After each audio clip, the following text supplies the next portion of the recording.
صباح الفل. لما جينا عملنا المقارنة بتاعت العربية ال408 ما بينها وما بين الكوبرا وما بينها وما بين الأودي الكيو 3، طبعا 90% من التعليقات هي الناس مش عارف هو الفرق ايه، عشان انت عاوز تقول أودي أحسن مثلا أو كوبرا أحسن مثلا. يا جماعة المقارنات ما بتبقاش كده. لما بتيجي تقارن عربية بعربية بتقارن أرقام فعلية على أرض الواقع. يعني العربية دي هتخرج كام نيوتن، هتخرج كام هورس باور، على عدد لفات موتور على قد ايه، على نقلات الجير بوكس قد ايه. هي مش عافية هي مش عافية ان الاودي تبقى احسن او الكوبرا تبقى احسن. هي الموضوع ما بيجيش كده خالص خالص. وبعدين كل واحد يكتب ليك حرية الرأي، لولا اختلاف الآراء لبارت السلع.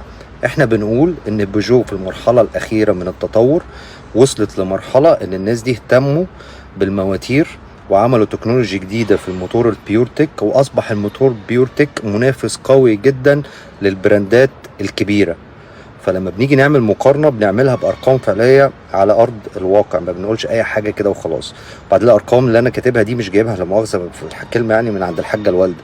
دي أرقام ممكن حضراتكم تشوفوها على جوجل، على الويب سايت بتاع أودي، على الويب سايت بتاع بيجو. دي أرقام فعلية. فلما يا ريت لما نيجي نكتب حاجة نكتبها تكون مظبوطة علشان نحصل مناقشة ما بيننا منطقية.